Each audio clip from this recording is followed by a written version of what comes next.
एक दिन रात को मैं और मेरे चाचा हम दोनों सो रहे थे। अचानक मेरी नींद खुली।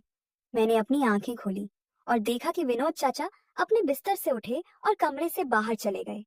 ना जाने क्यों मेरे मन में उत्सुकता जाग उठी कि इतनी रात को विनोद चाचा कहाँ जा रहे हैं। यह जानने के लिए मैं भी कमरे से बाहर आई। मैंने देखा कि विनोद चाचा मेरी माँ के कमरे की ओर जा रहे थे। अब मेरी उत्सुकता और भी बढ़ गई कि विनोद चाचा माँ के कमरे में क्यों जा रहे हैं। यह देखने के लिए मैं माँ के कमरे की खिड़की के पास गई। उनकी खिड़की खुली हुई थी। मैंने खिड़की से माँ के कमरे में झांकना शुरू किया। मेरी माँ अपने बिस्तर पर सोई हुई थी। अब विनोद चाचा ने अपनी शर्ट उतारी और फिर उन्होंने अपनी बेल्ट खोल दी। उसके बाद वह धीरे धीरे मेरी माँ के ऊपर नमस्ते। दोस्तों, आज की इस कहानी में आपका स्वागत है। यह कहानी तब की है जब मैं 16 साल की थी। हमारा परिवार एक छोटे से गांव में रहता था। मेरे पिता का निधन तब हुआ था जब मैं बहुत छोटी थी। मेरे पिता के जाने के बाद हमारे परिवार की आर्थिक स्थिति बुरी तरह से बिगड़ गई थी। उस समय मेरे परिवार में केवल मेरी माँ और मैं ही बचे थे। मेरी माँ ने परिवार की जिम्मेदारी अपने कंधों पर ले ली थी और वह दिन रात मेहनत कर रही थी ताकि हम दोनों किसी तरह गुजारा कर सकें। मेरी माँ गांव के कुछ घरों में काम करती थी। वह कपड़े धोने, बर्तन साफ करने और झाड़ू पोछा करने जैसे काम करके अपना और मेरा पेट पाल रही थी। 10वीं कक्षा पूरी करने के बाद मेरी पढ़ाई भी बंद हो गई थी क्योंकि घर की आर्थिक स्थिति इतनी खराब थी कि हम स्कूल की फीस और किताबें नहीं खरीद सकते थे। उसके बाद से मैं हमेशा उसकी मदद करने लगी। जब वह किसी घर में काम करने जाती तो मुझे भी साथ ले जाती। इस वजह से मैंने धीरे धीरे उसके कामों में उसकी मदद करना शुरू कर दिया था। एक रात जब मेरी माँ और मैंने खाना खा लिया था और हम दोनों सोने जा रहे थे, तभी हमारे घर का दरवाजा किसी ने खटखटाया। माँ ने मुझसे कहा, जा देख, इतनी रात को कौन हमारा दरवाजा खटखटा रहा है, देख कौन आया है। यह कहकर वह अपने कमरे में बिस्तर बिछाने चली गई। फिर मैंने हमारे घर का दरवाजा खोला। जैसे ही मैंने दरवाजा खोला, देखा कि अच्छे कपड़े पहने एक आदमी हमारे दरवाजे पर खड़ा था। उसकी उम्र लगभग 35 साल के आसपास लग रही थी। क्या काम है? इतनी रात को हमारे घर का दरवाजा क्यों खटखटाया? मैंने थोड़ी नाराजगी से उस आदमी से पूछा। वह मुझे देखकर बहुत खुश हुआ और हंसते हुए बोला, प्रिया, हाँ मैं ही, आप कौन है? मैंने सवालिया नजरों से उसकी ओर देखा। इससे पहले कि मुझे कुछ समझ आता, अचानक उस आदमी ने मुझे उठाकर अपने कंधे पर बैठा लिया और खुश होकर कहने लगा, प्रिया, मैं तुम्हारा चाचा हूँ, तुम्हारे पिताजी का दोस्त, विनोद चाचा। विनोद चाचा की आवाज सुनकर मेरी माँ अपने कमरे से दौड़ते हुए बाहर आई और वह उनके सामने खड़ी होकर बोली, विनोद। अब मेरी माँ और विनोद चाचा एक दूसरे की ओर देख रहे थे। वे दोनों इतने खो गए थे एक दूसरे को देखते हुए कि जैसे उन्हें दुनिया की कोई सुध नहीं थी। लगभग 2-3 मिनट बीत गए, लेकिन वे दोनों एक दूसरे को निहारते ही रहे। तब मैंने ही कहा, माँ, यह कौन है? जैसे ही मैंने यह सवाल किया, मेरी आवाज सुनकर दोनों ही अपने होश में लौटे। फिर विनोद चाचा ने मुझे अपने कंधे से नीचे उतारा। मैं अपनी माँ के पास जाकर खड़ी हो गई। माँ के चेहरे पर एक अजीब सी खुशी थी।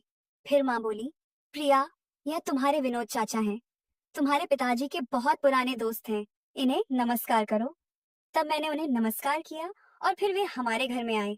जैसे ही विनोद चाचा घर में आए, आते ही उन्होंने मेरी माँ की कमर पर हाथ रखा। तब माँ शर्माई और वह रसोई में चली गई। जब मैं रसोई में गई तो देखा कि माँ खाना बनाने की तैयारी कर रही थी। मुझे समझ नहीं आया कि हमने तो अभी अभी खाना खाया है, फिर माँ किसके लिए खाना बना रही है। मैं माँ के पास गई और उससे पूछा, अब तुम किसके लिए खाना बना रही हो? तुम्हारे विनोद चाचा के लिए। बेचारे बहुत लंबी यात्रा करके आए हैं, उन्हें भूख लगी होगी, माँ ने चिंता भरे स्वर में मुझसे कहा। मैंने कहा, अच्छा, पर तुम मुझे यह बताओ कि अगर ये मेरे पिताजी के पुराने दोस्त हैं, तो फिर अब यहाँ क्यों आए हैं? माँ बोली, अरे यह भी इसी गांव के थे, ये यहीं रहते थे। ये तुम्हारे पिताजी से मिलने हमारे घर रोज आते थे। जब तुम्हारे पिताजी घर पर नहीं होते तो ये मेरी मदद किया करते थे। ये बहुत अच्छे इंसान हैं। उस समय बहुत मजा आता था। हम बहुत मस्ती करते थे। जब तुम्हारा जन्म हुआ तब ये दुबई चले गए थे और आज इतने सालों बाद लौटे हैं। ये अकेले रहते हैं, इनका कोई नहीं है, इसलिए ये यहाँ रहने के लिए आए हैं। और वैसे भी अब इनके पास मेरे अलावा कौन है? कल सुबह वे अपने घर चले जाएंगे। यह सब माँ मुझे बताते हुए बहुत खुश लग रही थी और उसकी आंखों में एक अलग सी चमक थी। मैं उस समय छोटी थी, इसलिए मुझे कुछ भी समझ नहीं आ रहा था। माँ के व्यवहार में अचानक हुए बदलाव और उसने जो कुछ भी मुझे बताया, उसका मतलब मेरे समझ से बाहर था। माँ ने कहा, जा अब अपने कमरे में जा और जब तक खाना तैयार होता है अपने विनोद चाचा के साथ बात कर, माँ के ऐसा कहते ही मैं अपने कमरे में चली गई। विनोद चाचा ने अपना सारा सामान मेरे कमरे के एक कोने में रखा हुआ था और बिस्तर पर आराम करने लगे। जब मैं उनके पास जाकर बैठी तो वे मुझसे बातें करने लगे। उसी दौरान मुझे उनकी बातों से पता चला कि उनका दुबई में एक बड़ा रेस्टोरेंट था। उन्होंने उस रेस्टोरेंट से बहुत पैसा कमाया था, लेकिन पिछले कुछ दिनों से उन्हें अपने गांव की बहुत याद आ रही थी। इसलिए उन्होंने अपना रेस्टोरेंट बेच दिया और गांव में स्थायी रूप से रहने के लिए वापस आ गए हैं। मैं उनकी बातों को ध्यान से सुन रही थी, लेकिन मेरे मन में कई सवाल उठ रहे थे। इतनी रात को उनका आना, माँ का अचानक इतना खुश हो जाना और उनकी आपस की बातें, ये सब मुझे थोड़ा अजीब लग रहा था। विनोद चाचा और माँ के बीच कोई गहरा रिश्ता था जो मुझसे छिपा हुआ था।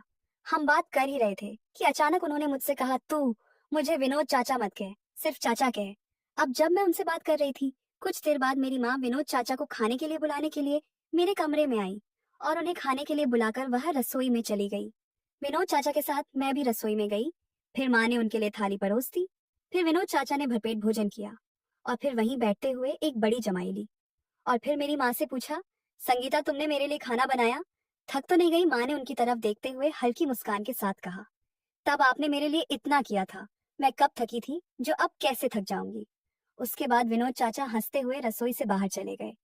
तभी माँ ने मुझसे कहा, अब तू अपने कमरे में जा और सो जा। विनोद चाचा भी तेरे ही कमरे में सोएंगे। मैं अपने कमरे में चली आई। मैंने बिस्तर बिछाया और अपने बिस्तर के पास ही विनोद चाचा का बिस्तर बिछाया। माँ ने कहा था कि वह मेरे कमरे में सोएंगे, लेकिन इस बात से मुझे थोड़ी असहजता महसूस हो रही थी। मैं चुपचाप अपने बिस्तर पर बैठी रही, सोच में डूबी हुई, जबकि विनोद चाचा धीरे धीरे कमरे में आए और अपने बिस्तर पर लेट गए। कमरे में सन्नाटा पसरा हुआ था और सिर्फ कदमों की धीमी आवाज सुनाई दे रही थी। मैं अपनी चादर को कसकर पकड़े हुए लेट गई, लेकिन नींद मुझसे कोसों दूर थी। अचानक विनोद चाचा ने चुप्पी तोड़ी। प्रिया, तुम बड़ी हो गई हो, लेकिन अब भी उतनी ही प्यारी लगती हो जितनी पहले थी। तुम्हारी माँ ने तुम्हें बहुत अच्छे से पाला है। उनकी यह बात सुनकर मैं थोड़ा चौंकी, लेकिन मैंने कोई प्रतिक्रिया नहीं दी। मेरे मन में असहजता बढ़ती जा रही थी। विनोद चाचा ने फिर से बात शुरू की। तुम्हें मुझसे डरने की जरूरत नहीं है प्रिया, हम सब परिवार हैं। यह सुनकर मेरा दिल और भी तेजी से धड़कने लगा। मुझे समझ नहीं आ रहा था कि वे क्या कहना चाह रहे थे, लेकिन उनके शब्दों में एक अजीब सा मतलब छिपा हुआ था। मैं चुपचाप लेटी रही, लेकिन मन में डर बढ़ता जा रहा था। विनोद चाचा अब अपने बिस्तर पर लेट चुके थे, लेकिन उनकी हरकतें और बातें मेरे मन में शक पैदा कर रही थी।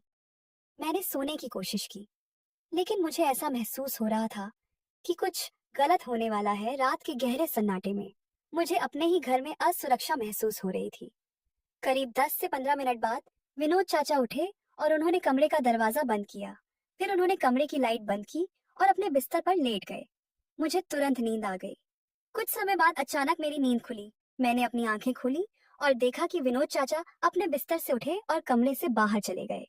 ना जाने क्यों मेरे मन में उत्सुकता जाग उठी कि इतनी रात को विनोद चाचा कहाँ जा रहे हैं। यह जानने के लिए मैं भी कमरे से बाहर आई। मैंने देखा कि विनोद चाचा मेरी माँ के कमरे की ओर जा रहे थे। अब मेरी उत्सुकता और भी बढ़ गई कि विनोद चाचा माँ के कमरे में क्यों जा रहे हैं। यह देखने के लिए मैं माँ के कमरे की खिड़की के पास गई। उनकी खिड़की खुली हुई थी। मैंने खिड़की से माँ के कमरे में झांकना शुरू किया। मेरी माँ अपने बिस्तर पर सोई हुई थी। अब विनोद चाचा ने अपनी शर्ट उतारी और फिर उन्होंने अपनी बेल्ट खोल दी। उसके बाद उन्होंने माँ को वही सब दिया जो पहले पापा दिया करते थे। माँ और विनोद चाचा दोनों पसीने में नहा लिए हो। दोनों इतनी जोर से सांस ले रहे थे कि उनकी सांसों की आवाज पूरे कमरे में गूंज रही थी। अब मुझे नींद आने लगी थी, इसलिए मैं अपने कमरे में वापस आई और सो गई। सुबह जब मेरी नींद खुली तो मेरी नजर विनोद चाचा के बिस्तर पर गई, लेकिन वह अपने बिस्तर पर नहीं थे। तब मुझे रात की घटना याद आई, इसलिए मैं जल्दी उठी और कमरे से बाहर गई। माँ का कमरे का दरवाजा बंद था, लेकिन खिड़की खुली हुई थी। मैं अपनी जगह बैठकर माँ के कमरे की ओर देख रही थी। कुछ समय बाद मुझे दरवाजे की कुंडी खुलने की आवाज सुनाई दी, इसलिए मैंने उत्सुकता से देखा। विनोद चाचा माँ के कमरे से बाहर आए और तभी मेरी माँ भी जल्दी से अपने कमरे से निकली और सीधे बाथरूम की तरफ दौड़ पड़ी। थोड़ी देर बाद माँ ने मुझे आवाज दी और कहा कि मैं नहा धोकर तैयार हो जाऊं। फिर मैं उठी और विनोद चाचा की ओर देखा। वे सो रहे थे। मैं बाथरूम में गई, नहा कर तैयार हो गई और फिर बाहर आ गई। जब मैं रसोई में गई तो मैंने देखा कि माँ खाना बना रही थी, लेकिन वे बहुत खुश लग रही थी। आज पहली बार उनके चेहरे पर ताजगी और एक अलग ही जोश था। मैंने भी उनकी मदद की। खाना बन जाने के बाद माँ ने विनोद चाचा को बुलाया और फिर हम तीनों ने खाना खाया। जब हम तीनों खाना खा रहे थे, माँ उन्हें देखकर शर्मा रही थी और हल्की मुस्कान के साथ हंस रही थी और वे भी उन्हें देखकर मुस्कुरा रहे थे। हम तीनों के खाना खाने के बाद मैं और माँ गांव में काम करने चले गए और विनोद चाचा अपने घर लौट गए। रात में मैंने और माँ ने खाना खाया। जब हमारा खाना खत्म हो गया तो मैं अपने कमरे में जाकर सो गई। उस रात मुझे वॉशरूम जाने की वजह से नींद खुली और मैं उठकर बाथरूम में चली गई। बाथरूम से लौटते समय मैंने अपनी माँ के कमरे से बातचीत की। आवाज सुनी तब मेरा ध्यान माँ के कमरे की ओर गया। उनके कमरे का दरवाजा बंद था, लेकिन कमरे में बत्ती जल रही थी। मुझे आश्चर्य हुआ कि इतनी रात में माँ किससे बात कर रही थी और उनके कमरे की बत्ती क्यों जल रही थी। यह जानने के लिए मैं उनके कमरे की खिड़की के पास गई और अंदर झांकने लगी। माँ बोल रही थी, अरे कितना समय हो गया, मैं कब से आपका इंतजार कर रही हूँ। विनोद चाचा बोले, अरे मैं गांव में अपना रेस्टोरेंट की दुकान खोलने वाला हूँ, इसलिए मैं गांव में एक जगह देख रहा था, लेकिन उस जगह का मालिक दूसरे गांव में रहता है, इसलिए मुझे उससे मिलने दूसरे गांव जाना पड़ा। एक बार जब हमारी दुकान खुल जाएगी तो तुम्हें कभी किसी के घर काम करने की जरूरत नहीं पड़ेगी। माँ ने कहा, आप गांव में रेस्टोरेंट खोलकर अपनी इच्छा पूरी कर लेंगे, लेकिन अभी आप मेरी इच्छा पूरी कीजिए। माँ हंसते हुए बोली। फिर विनोद चाचा बोले, अगर तुम्हें अपनी इच्छा पूरी करवानी है तो मेरे पास खुद चल कर आओ। और ऐसा कहने के बाद माँ तुरंत उनके पास गई और फिर उन्होंने वही किया जो पहले भी किया था। अब काफी रात हो चुकी थी, मुझे बहुत नींद आ रही थी, इसलिए मैं अपने कमरे में जाकर सो गई। अगले दिन सुबह जब मेरी नींद खुली तो मैं माँ के कमरे की तरफ गई और देखा कि वहां कोई नहीं था। फिर मैं माँ को ढूंढते हुए रसोई में गई, जहाँ माँ खाना बना रही थी। वे पहले से ही नहा धोकर खाना बनाने में लगी थी। शायद विनोद चाचा उस सुबह जल्दी चले गए थे, इसलिए माँ ने भी जल्दी उठकर सब कुछ निपटा लिया था। मैं बाथरूम में गई, तैयार हुई और फिर रसोई में माँ के साथ खाना खाने चली गई। उनके चेहरे पर पहले से ज्यादा चमक दिखाई दे रही थी। उनके हाव भाव से यह साफ था कि वे बेहद खुश हैं। शायद विनोद चाचा के साथ बिताई गई रातों ने उन्हें एक नई ऊर्जा और आत्मविश्वास दिया था। वे मुस्कुराते हुए खाना बना रही थी और मैंने महसूस किया कि वे मुझसे कुछ छिपा रही हैं। हमारे बीच एक अनकहा संवाद था, पर मैं चुपचाप उनकी मदद करती रही, जैसे कुछ हुआ ही ना हो। मैं समझ चुकी थी कि विनोद चाचा अब हमारी जिंदगी में एक नई भूमिका निभा रहे हैं। खाना खाने के बाद हम दोनों गांव में काम करने के लिए निकल गए। अब हर रात विनोद चाचा हमारे घर आते और माँ के साथ समय बिताते। मैंने अब तक यह मान लिया था कि यह सब कुछ अब रोज की बात हो गई है। दिन भर काम करने के कारण मुझे बहुत थकान होती थी, इसलिए मैं रात को जल्दी सो जाती और उनकी बातचीत नहीं देख सुन पाती थी। अगले कुछ दिनों में मैंने देखा कि माँ और विनोद चाचा का रिश्ता और गहरा होता गया। वे अब खुलेआम एक दूसरे के साथ वक्त बिताने लगे थे। विनोद चाचा ने भी माँ के लिए काफी कुछ करना शुरू कर दिया था और माँ भी उनकी हर जरूरत का ख्याल रख रही थी। एक रात जब मैं उनकी बातचीत सुन रही थी, तभी अचानक मुझे जोर से छींक आ गई। फिर मैं दौड़ते हुए अपने कमरे में चली गई और फिर 3-4 बार जोर जोर से छींक आई। छींकने के बाद मैं उनकी बातचीत देखने और सुनने वापस नहीं गई, क्योंकि मुझे बहुत नींद आ रही थी, इसलिए मैं सो गई। कुछ महीने बाद विनोद चाचा ने गांव में एक बड़ा घर और उसके बगल में एक बड़ी दुकान बनवाई, जहां उन्होंने रेस्टोरेंट का व्यवसाय शुरू किया। जिस दिन उनकी दुकान का उद्घाटन था, उस दिन उन्होंने मुझे और माँ को बहुत अच्छे कपड़े पहनने के लिए दिए। माँ ने कई सालों बाद नई साड़ी पहनी थी, जिसमें वे बहुत सुंदर और आकर्षक लग रही थी। विनोद चाचा ने अपने रेस्टोरेंट का उद्घाटन माँ के हाथों करवाया। उद्घाटन के बाद उन्होंने हमें अपने घर में रहने का निमंत्रण दिया। तब से मैं और माँ विनोद चाचा के साथ उनके घर में रहने लगे। अब माँ विनोद चाचा को अपना पति मानती थी और उसी तरह व्यवहार भी करती थी। हर सुबह, दोपहर, शाम जब भी उन्हें समय मिलता, माँ और विनोद चाचा खुशी से एक दूसरे के साथ समय बिताते। जब मेरी उम्र शादी की हो गई तो विनोद चाचा ने मेरी शादी अपनी बहन के बेटे से करा दी। लेकिन शादी के बाद भी उन्होंने मुझे और मेरे पति को अपने पास ही रखा, क्योंकि उनके कोई बच्चे नहीं थे। इसीलिए उन्होंने मेरे पति को ही अपना बेटा मान लिया था। अब हमारे पास अच्छा जीवन और सभी सुख सुविधाएं थी, और यह सब मेरी माँ और विनोद चाचा की कृपा थी। मेरी शादी विनोद चाचा ने अपनी बहन के बेटे आदित्य से धूमधाम से करा दी। शादी के कुछ दिन बाद जब घर की जिंदगी धीरे धीरे सामान्य होने लगी, तो एक दिन विनोद चाचा और मेरी माँ ने मुझे और आदित्य को बैठाकर एक खास बात बताई। विनोद चाचा ने कहा, बेटी, तुम्हारी माँ और मैंने बहुत सोच समझकर एक फैसला लिया है। हमने तय किया है कि अब समय आ गया है कि हम भी अपने रिश्ते को एक नाम दें। यह सुनकर मैं और आदित्य थोड़ा चौंक गए। विनोद चाचा ने आगे कहा, तुम्हारी माँ संगीता और मैं जल्द ही शादी करने जा रहे हैं। हम दोनों ने एक दूसरे का हमेशा साथ दिया है और अब हम चाहते हैं कि समाज भी हमारे रिश्ते को माने। माँ की आंखों में एक चमक थी और विनोद चाचा के चेहरे पर एक सुकून भरी मुस्कान। यह फैसला हमें चौंकाने वाला जरूर था, लेकिन कहीं ना कहीं मैंने माँ की आंखों में सच्ची खुशी देखी। विनोद चाचा और माँ की शादी की बात सुनकर मुझे महसूस हुआ कि अब हमारा परिवार पूरा हो चुका है। कुछ दिनों बाद विनोद चाचा और माँ ने बहुत सादगी से शादी की, जिसमें सिर्फ परिवार और कुछ करीबी रिश्तेदार शामिल थे। इस शादी के बाद हमारे रिश्ते और मजबूत हो गए और हमारे घर में एक नई शुरुआत का माहौल बन गया। समय बीतता गया और विनोद चाचा का रेस्टोरेंट का व्यापार फलने फूलने लगा। माँ विनोद चाचा के साथ बेहद खुश थी और वे दोनों एक दूसरे का साथ पूरी तरह निभा रहे थे। तो दोस्तों, अगर आपको ये कहानी पसंद आई हो तो वीडियो को लाइक करें और चैनल को सब्सक्राइब